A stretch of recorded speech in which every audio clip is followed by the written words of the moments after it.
Good morning मित्रांनो. आज आपल्या 60 डे चॅलेंजचा 53वा दिवस आहे. आज वार गुरुवार. आजचा सकाळचा वर्कआउट आपल्याला करायला जमलं नाही कारण मी बाहेर आलेलो होतो काल.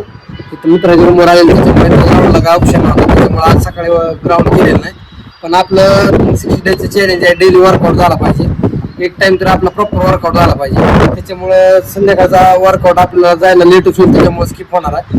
सकाळचा वर्कआउट झाला नाही, त्याच्या बदल्यात आपण इथं आज टेरेसला आलो रूमवरती. तिथंच आपला वर्कआउट झाला आहे. वर्कआउटमध्ये आपल्या मागच्या वेळेस एक दिवशी सकाळच्या वर्कआउटमध्ये घेतलं होतं आपण. जोर असेल, आपलं डिप्स असेल, आपला गावठी जो व्यायाम असतो पूर्ण. आपल्याला 100 मीटरसाठी वाढण्यासाठी पूर्ण हातामध्ये पण ताकद लागते, पायासाठी. त्याच्यासाठी पण ह्याचा उपयोग भरपूर होतो. आणि गोळ्यासाठी सगळ्यात मेन उपयोग गोळ्यासाठी होतो ह्याचा. जोर डिप्स मारून आपल्या शोल्डरला, त्याच्यानंतर आर्म्समध्ये पूर्ण पॉवर येते.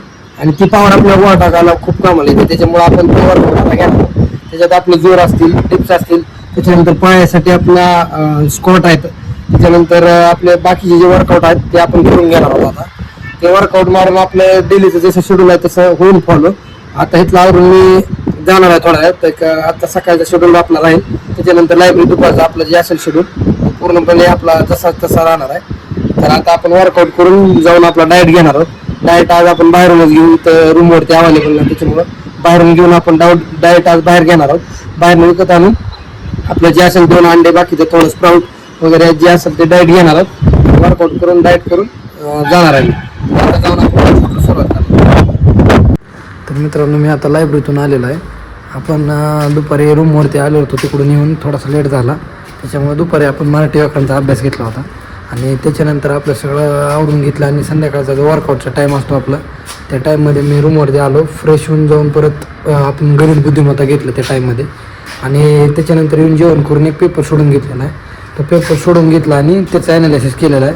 आपलं डेलीचा एक पेपर घेऊन आता भरपूर पेपर झालेले आहेत. त्याचं ॲनालिसिस आपण डेली करतो आहे. त्याच्यामुळे आपलं GSला पण फरक पडेल, कारण पाठीमागचं जे GS विचारलेलं होतं जिल्ह्यांना, ते ॲज इट इज आपलं खोर होतं. आणि ॲज इट इज ते क्वेश्चन रिपीट होतात पुढच्या वर्षीच्या क्वेश्चनला पण. त्याच्यामुळे त्याचा फायदा आपल्याला भरपूर होतो आहे.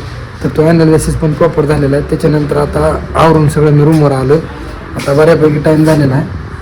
तर आता आज आपण झोपून घेणार आहोत, कारण की आजचा रनिंग एवढी झालेली नाही. आपला वर्कआउट केला होता सकाळी, आणि संध्याकाळच्या शेड्यूलमध्ये पण आपली रनिंग झालेली नव्हती आज.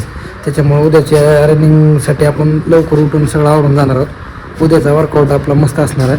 आपला उद्या कॉर्नरचा वर्कआउट असतो आपला, उद्या शुक्रवार असल्यामुळं. त्याच्यामुळं कॉर्नरचा आपला 1600साठीचा जे आपल्याला गरजेचं आहे टायमिंगसाठी, ते कॉर्नरचं वर्कआउट.